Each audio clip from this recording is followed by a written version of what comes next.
Look closely. What do we all have in common? No matter what corner of the world you live in, you need food, water, shelter, and money. Half of every transaction involves money in exchange for goods or services, stocks, a loaf of bread, illegal drugs. You gotta pay for it. We spend much of our lives chasing money to make a living and accomplish our dreams. But it's also an instrument of destruction. Some might say evil, driving criminals to lie, steal, and even murder. The existing banking system extracts enormous value from society, and it is parasitic in nature. Money is a catalyst for the worst and the best of human endeavor.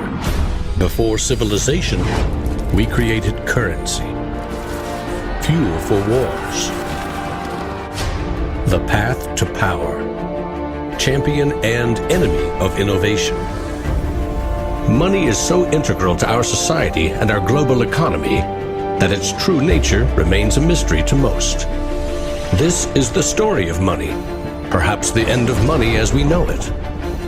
No matter how fat your bank account or how thin your wallet, to us it's all cold hard cash. There are some who want to kill it. Get rid of it. Burn your dollars, your euros, your yen, and transform every penny you have into ones and zeros, digital currency.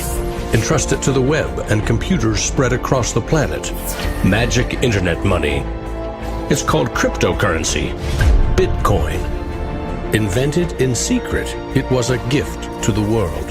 It's not just a currency, but it's actually programmable money. A potential curse on bankers. And there's nothing that the big banks or politicians can do to stop it. Breaking every government's grip on money supply. What the internet did for information, Bitcoin is doing for money. Could it be the new gold? No, you have to really stretch your imagination to infer what the intrinsic value of Bitcoin is. Regulators, the Federal Reserve, the banking system, please understand this is a thing that they have to take seriously. This is going to change the economic culture. Bitcoin could be a microeconomic miracle worker, and it could be a macroeconomic wrecking ball. Is Bitcoin the currency of the future? A godsend for criminals? Or a recipe for financial disaster? If you trust your money just as it is, we have a little story to share.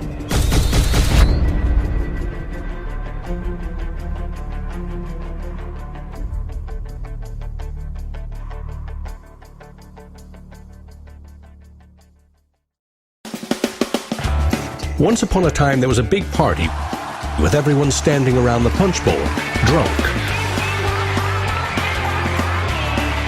Politicians credited the strong economy to their wise decisions. Businesses jumped into new profitable markets, ignoring risk. In fact, the experts said there was no risk.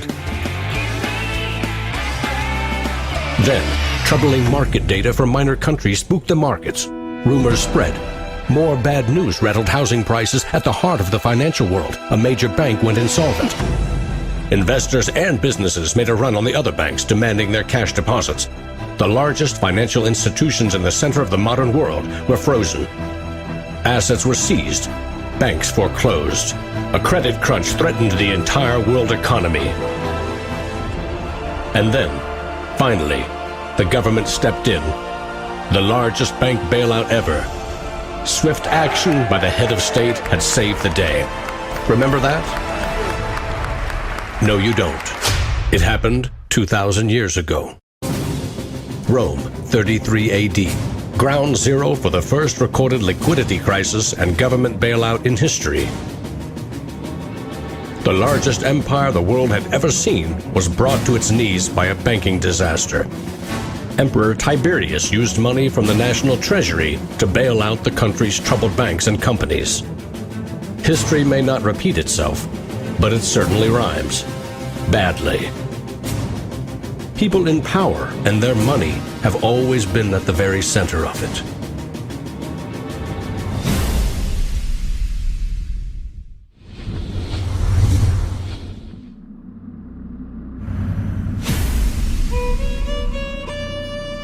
The story of money is as old as civilization itself.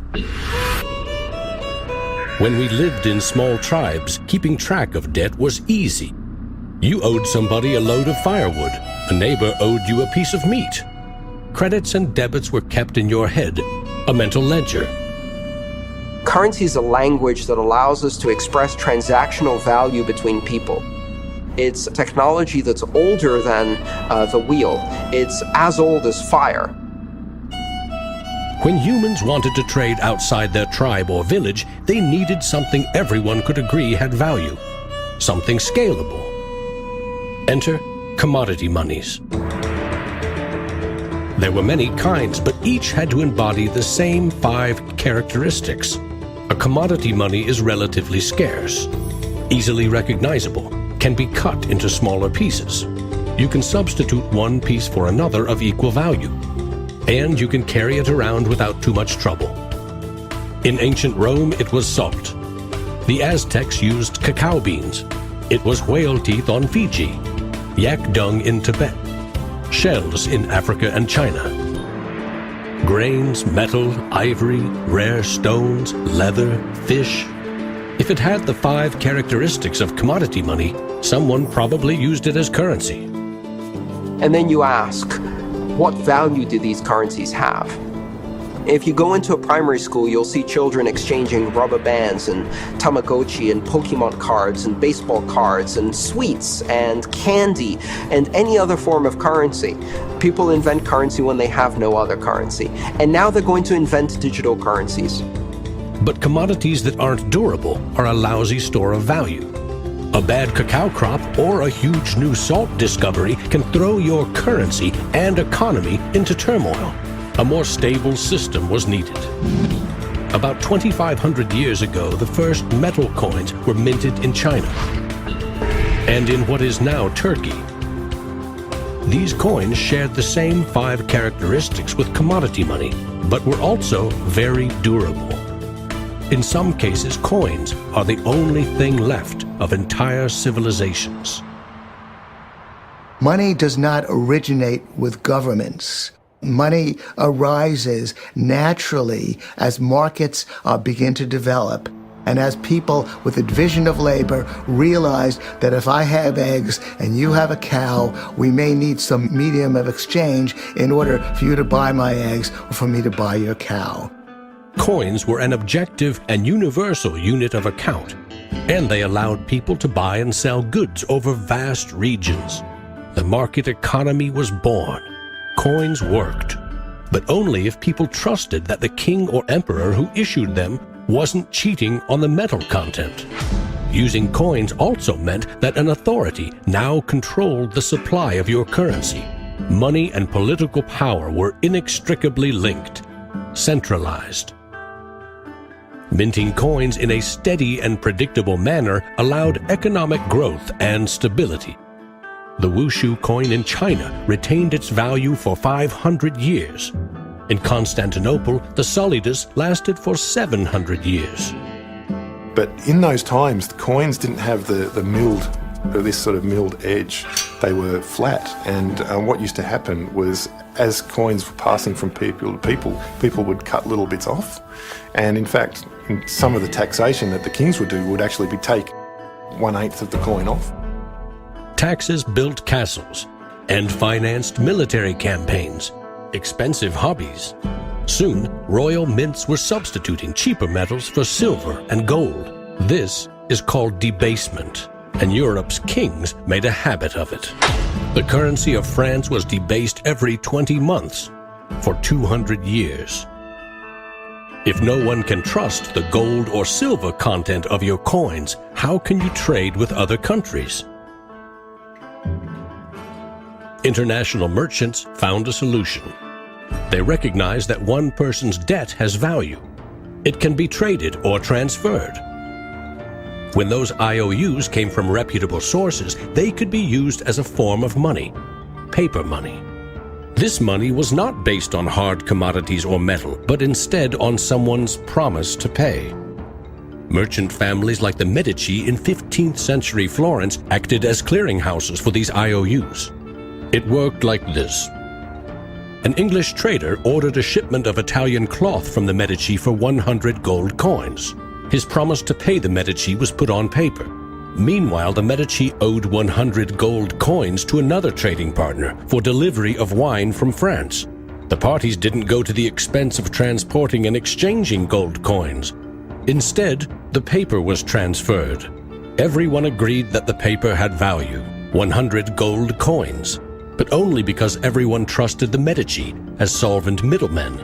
They had created a paper money machine. Within a few generations, they rose from low crime to high finance. Their great wealth helped fuel the Italian Renaissance and elevated the family to levels of enormous political power, the power to marry into royal families and get elected as popes. The ties binding money to power, politics, and influence now ran through church and state. Merchants had proven that creating paper currency could be wildly profitable. Goldsmiths wanted in on the action. Imagine it like this. If the goldsmith had seen over a period of time that some of the coins he was storing for people were gathering dust, the people who owned them don't need them right now. So what if I go and lend them out into the community and I charge them interest on this loan? So he starts out lending some of these gold coins, and then later he realizes actually people don't even want the gold coins, they just want the piece of paper that says the gold coins are in the bank and with the goldsmith. So I can now make a loan with these pieces of paper, and whatever I write on a piece of paper, as long as people trust me, they'll trust the paper. And effectively the goldsmiths and the early day bankers, they had literally acquired the power to print money. More and more private paper money from merchants and banks circulated and began to rival the crown's coins. The power inherent in controlling and issuing money began slipping away from the rulers.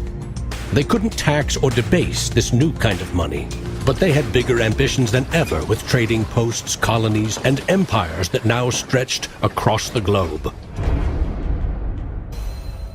For centuries, European countries would take turns building massive fleets and waging war on each other to rule the world.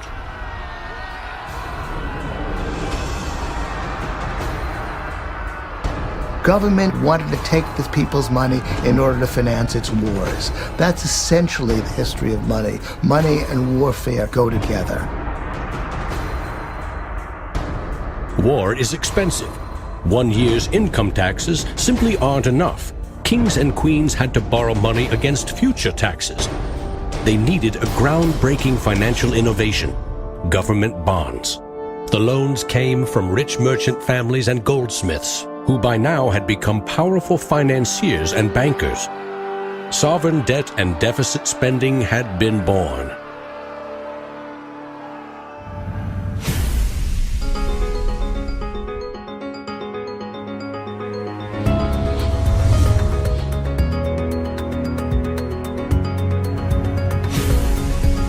In 1694, the Bank of England was established to fund a war against France. England's central bank was privately owned and granted the monopoly to issue banknotes, paper that could be redeemed for an equal amount of gold from the government coffers. The central bank soon also managed the entire debt of the crown. Money has been a tool of sovereignty for centuries. Being able to issue currency gave you the power, but it also gave the value to that monetary supply by backing it with a force of state, with essentially the debt of state. When the U.S. won independence from Britain, the first article of the new Constitution gave Congress the exclusive right to coin money. This currency's value was tied to gold in government vaults. From 1781 until the Panic of 1907, the financial system of the U.S. was an economic petri dish. Brief central banks, state banks, private currency, government currency, depressions, strong growth, recessions, regular boom and bust cycles. The long term, as far as capital is concerned, people want predictability. People want stability. From the back of that, they can plan. Now, it's very hard to plan in the long term with such a level of volatility.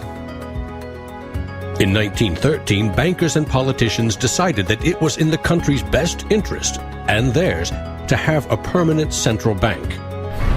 They created the Federal Reserve. Among its jobs, expand or contract the supply of a single national currency, the Federal Reserve note. The dollar was tied to gold, and strategic control of it would avoid booms that lead to busts. At least that was the plan. Then came 1929.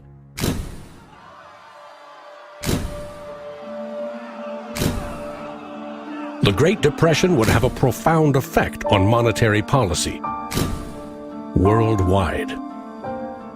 I shall ask the Congress for the one remaining instrument to meet the crisis: broad executive power. Soon, the Fed had printed nearly all the money it legally could to pump life back into the economy. It needed gold to fire up the mint.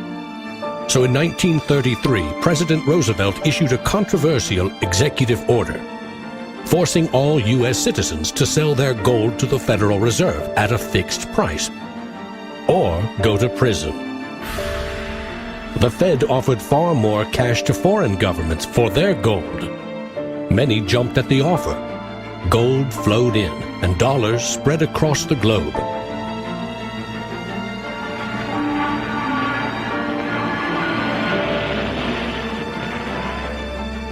World War II devastated nearly every major economy, except the United States.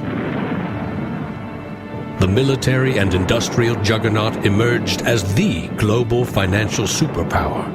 The dollar had become the world's most stable and trusted currency. Other countries pegged their currency to the dollar, which could still be redeemed for gold. In fact, the U.S. owned more than half of the world's gold reserves. In the next few decades, more dollars flowed to foreign countries. Governments began debasing their coins with cheaper metals and printing more of their own currency than they had in gold. The bond between precious metals and paper currency was cracking. This is a 1966 50-cent piece. It was the last coin in regular circulation in Australia to contain silver, and it contains 80% silver. So in 1966, this was 50 cents. Nowadays, it's $8 roughly in silver alone. By 1966, foreign nations had had enough of the U.S. collecting gold and printing cash. And they had more value in dollars than the U.S. had bullion in its vaults. They demanded gold in return for their paper dollars. Arguments about the value of the dollar versus their currency ensued. In 1971, President Nixon settled the matter. He severed United States currency from the gold standard. I have directed Secretary Connally to suspend temporarily the convertibility of the dollar into gold or other reserve assets, except in amounts and conditions determined to be in the interest of monetary stability and in the best interest of the United States. Never again could anyone legally demand U.S. government gold in exchange for paper dollars. For better or worse, the dollar was now backed solely by the full faith and credit of the United States government. The wealthiest nation the world had ever known would bet its future on a single word: trust. People have this mythology of money that is based on very little fact. And one of the nice things about Bitcoin is that it forces people to start to ask questions about the fundamentals of money. Bitcoin is an attempt to adopt the advanced computerized system that we have, the internet, to resurrecting what money used to be all about.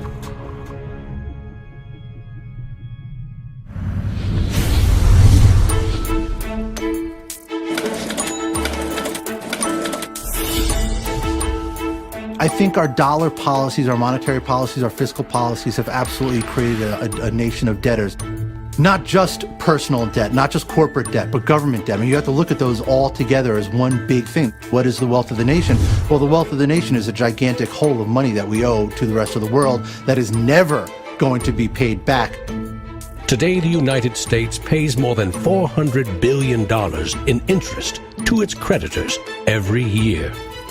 When a government spends more money than it collects in taxes, it simply borrows more, or it creates more. At one time, every piece of paper money was backed by gold. Remember, For every $20 bill, there was $20 worth of gold in the government vault. Not anymore. Today, governments create currency by first creating bonds or treasury bills. These bonds are sold in the market, generating funds for the government that issued them.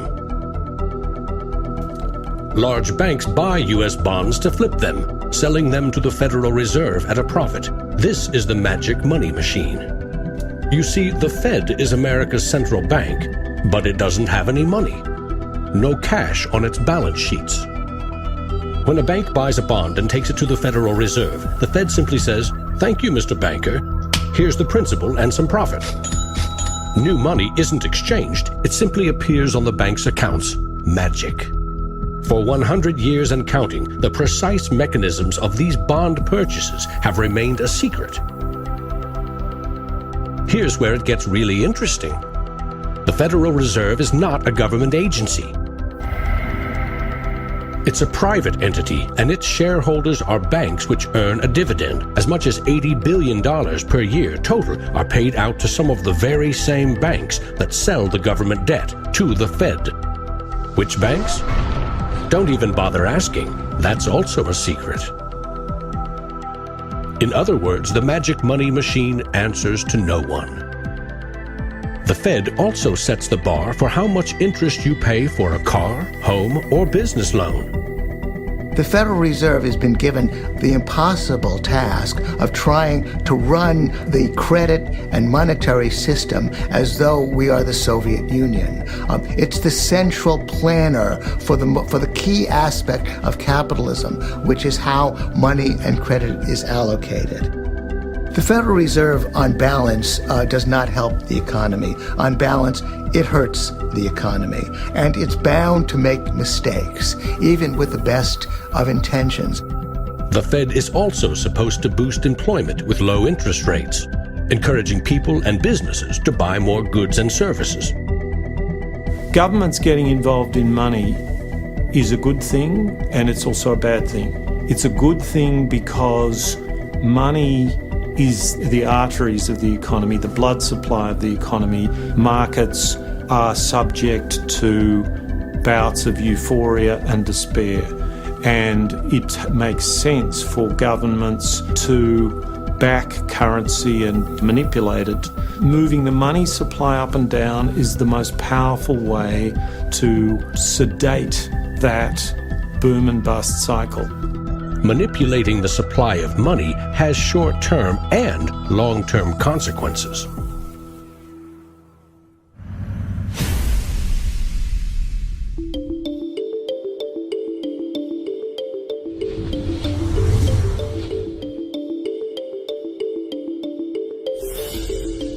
Central banks aim to create new money carefully, strategically, and very, very slowly. Releasing more money into the economy causes prices to rise, ideally by 2% every year. That's supposed to foster economic growth. But 2% inflation means the buying power of one cash dollar in your pocket today will be 98 cents next year, and less nearly every year to come. Since 1913, when the Federal Reserve took over the United States dollar, we've seen that the United States dollar has decreased in value 98%. Inflation is a far higher tax because on your income you pay it just once. If inflation is 2%, you're paying a 2% tax on your net worth every single year, your net worth held in currency. So, what does that mean? If you earned $1 in 1913, you could buy 16 loaves of bread. Today, $1 barely buys you one. That's not a quaint notion of how cheap things used to be. It's proof that the value of your cash is slowly withering away. That $1 invested at 2% in 1913 would now be worth $7.24. More than 600% return versus a near total loss. The US dollar has gone from being worth $1 to now being worth about 4 cents. So that's, 96% of its original value. And it's a direct result of government control. Governments don't create money from thin air all alone. You play a key role in the magic money machine.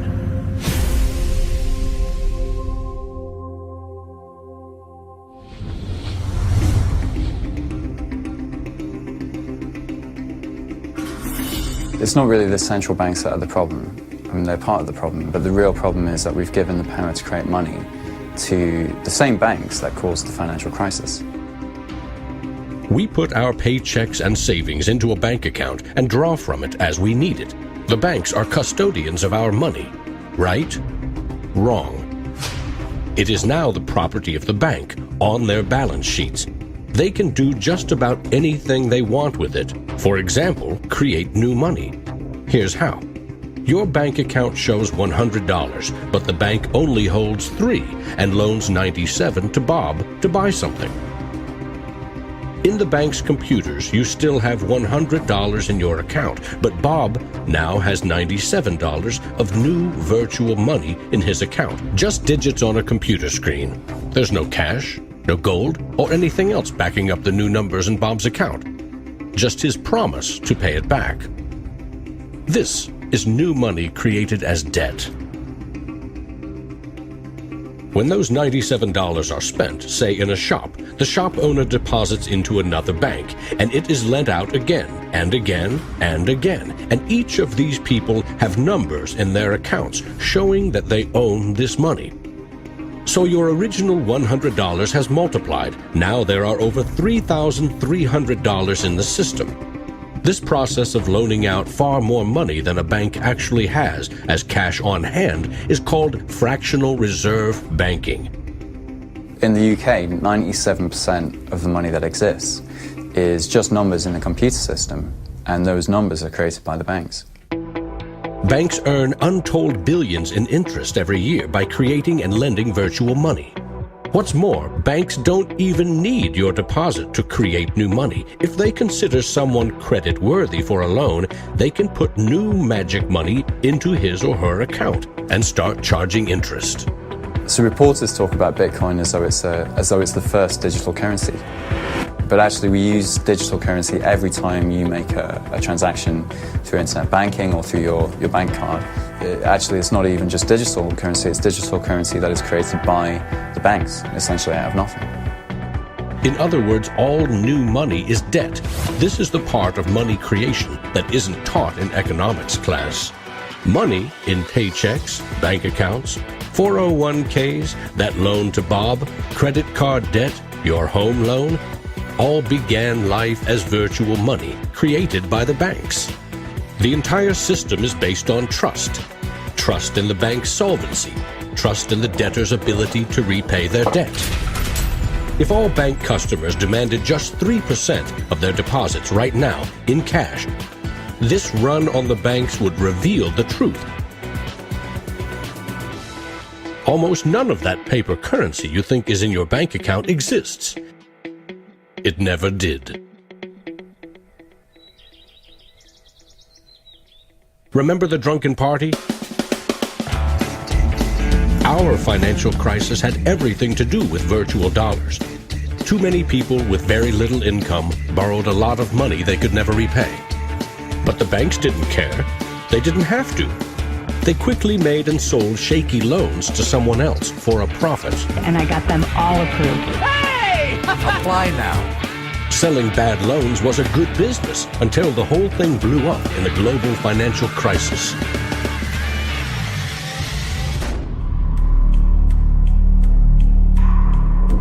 The magic money machine destroyed 30 million real jobs. The United States alone lost $16 trillion in household wealth, and the banks foreclosed on more than 1 million homes.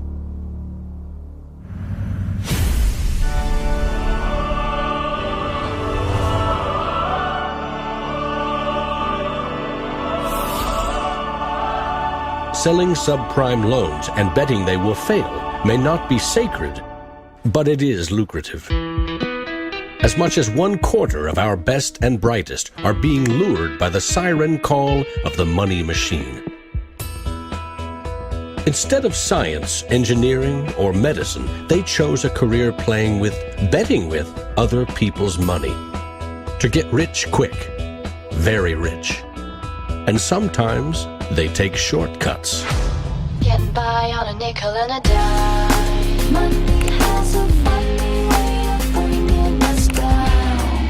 They say it makes the world go round and around. My ancestors in Greece talked about the corrupting influence of power.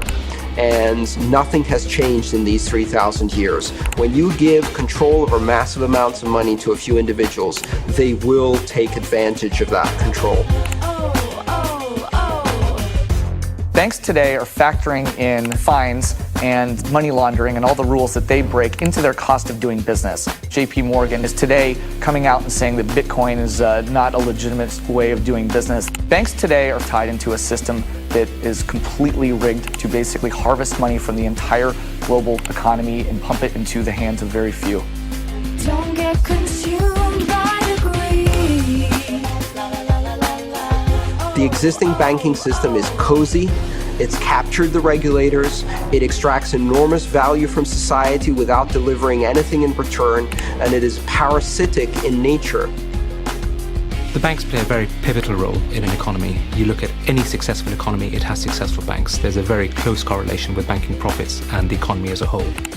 In medieval Europe, a banker who couldn't repay depositors was hanged.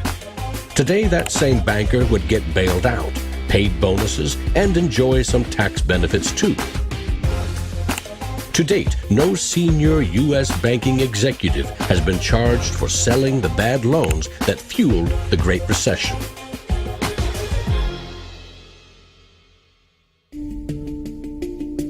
In December 2014, just 6 years after the last banking crisis brought the world to its knees, a congressman snuck a last-minute provision written by Citigroup into a crucial funding bill. The provision allows the largest U.S. banks to once again make risky derivatives bets with bank deposits. But no need to worry. If the banks implode again, lost deposits must be paid back by U.S. taxpayers.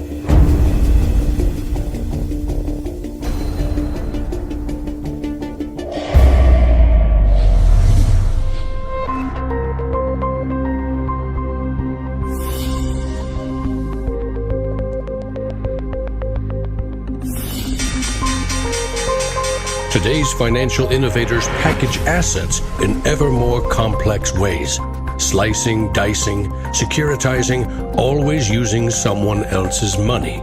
They sell debt, transfer risks, leverage bets. That's what they call innovation. When you're talking about financial innovation, Bitcoin certainly is a very good example of innovation. But there's also been other innovations that people a bit closer to the world of finance would cite as good examples. An example of that would be the original swaps market. From there moving on to the credit default swap. It is an excellent example of financial innovation, but also if it's used incorrectly, it can create a lot of problems, as we've just seen. History teaches that the most revolutionary and disruptive innovation nearly always comes from the fringe, not from corporate cubicles. True innovators see the world differently. They see the big picture, creating new products and entire systems that lead to new industries. Steve Jobs called them the square cogs in round holes. It's unsurprising that new innovations always come from a niche group of early adopters because it is inherently very hard for many people to realize the benefits of new technologies. In 2011, most Bitcoin community people were either people from the technology space, the geeks and hackers, or people from the traditional financial industry. There are even some bankers and hedge fund traders using Bitcoinica at that time as well, which was really surprising to me. A radical new idea is often met with skepticism, ridicule, even hostility from those who stand to lose the most from its success. Case in point, the automobile. In the late 19th century, Carl Benz and others built the first cars, contraptions that could threaten the stagecoach and railroad industries. These self-propelled vehicles, or road trains, would certainly scare horses, injure people, and damage roads. Cars, the railroad barons said, were just too dangerous. And to protect us, they used their power to pass a law in 1865. It required every automobile in England to observe a 4-mile-per-hour speed limit and to be operated by a crew of 3, a driver, an engineer, and a flagman. This heroic flagman walked in front of the car to warn fellow citizens of the coming danger. The railroad tycoons, the lawmakers, the self-appointed gatekeepers used regulation to stifle innovation. But they didn't invent the flagman. He's been around for a long time. For centuries, very few could read. Books were copied by hand. The people in control, political and religious leaders, wanted to keep it that way, and they greeted Johann Gutenberg's printing press with licensing laws, publishing bans, taxes. In some parts of the world, printing was a crime punishable by death. After all, they were just protecting us from dangerous ideas. Before the printing press, there were an estimated 30,000 books in all of Europe. 50 years later, there were 10 million. As Gutenberg's invention flourished, the Dark Ages withered. Progress couldn't be stopped.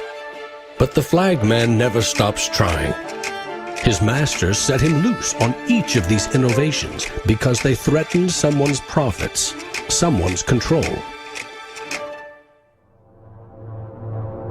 But remember, this is a story about money.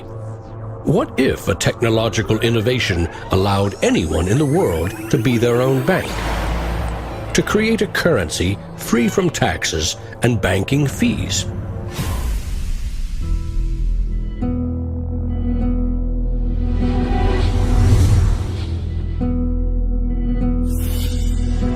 The U.S. Constitution forbids citizens from printing or minting their own currency, competing with or undercutting reliance on the U.S. dollar.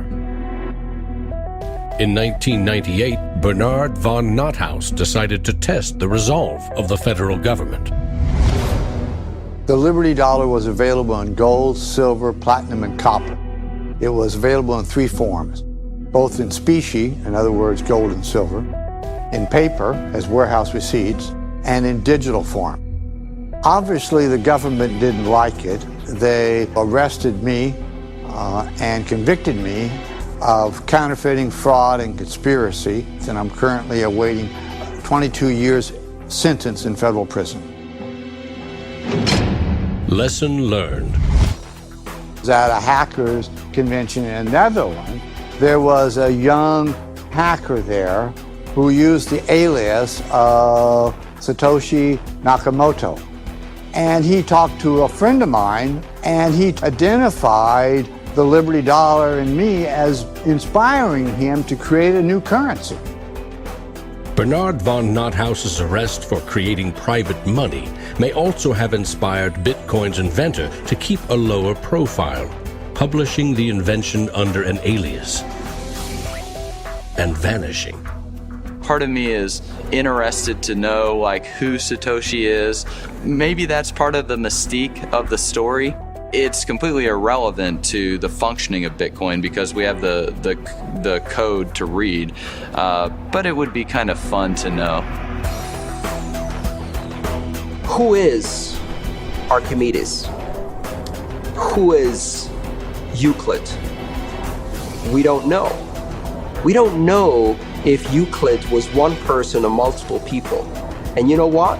It doesn't matter.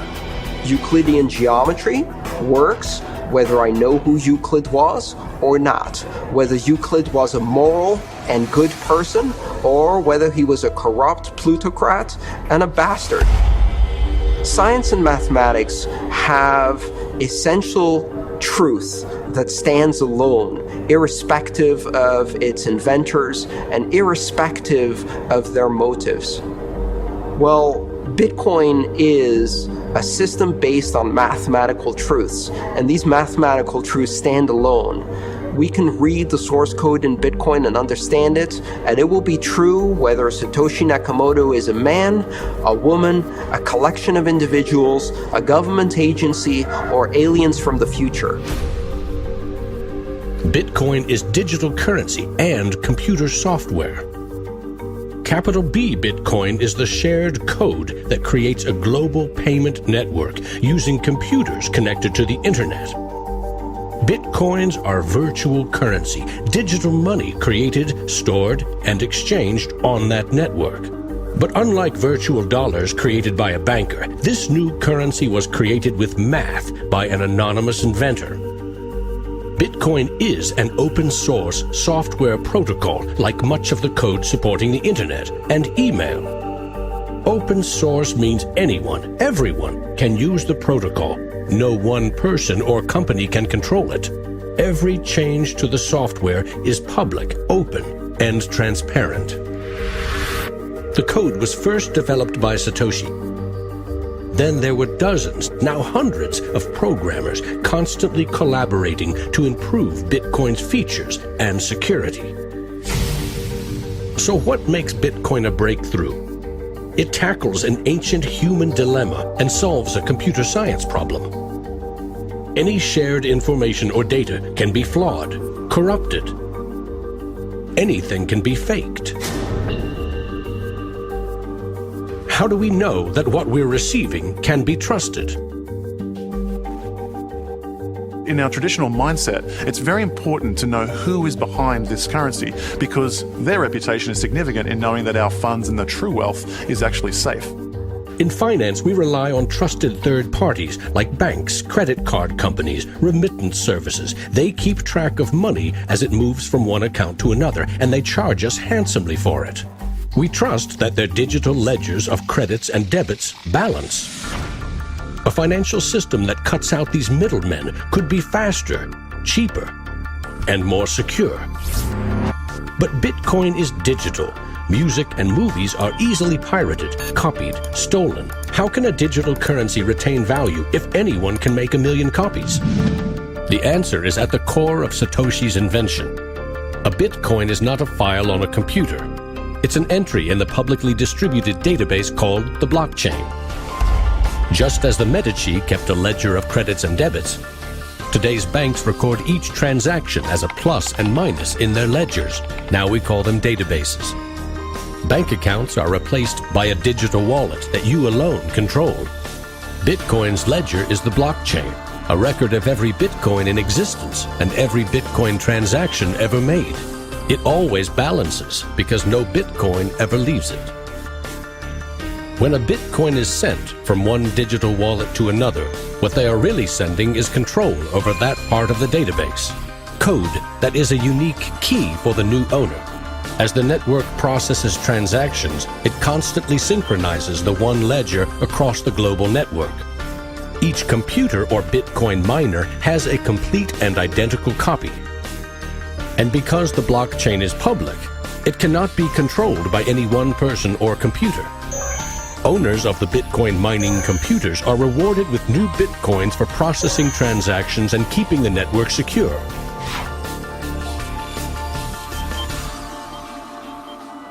In other words, the Bitcoin network replaces banks and bankers.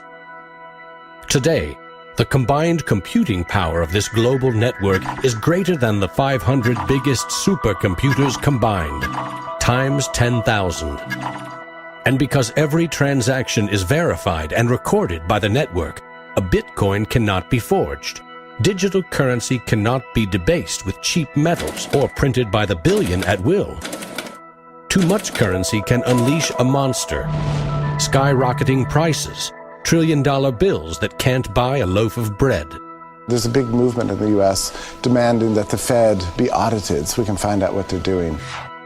Nobody really knows how many dollars are in existence, for example. Ben Bernanke created several trillions of dollars over the last several years, but nobody really knows where they landed.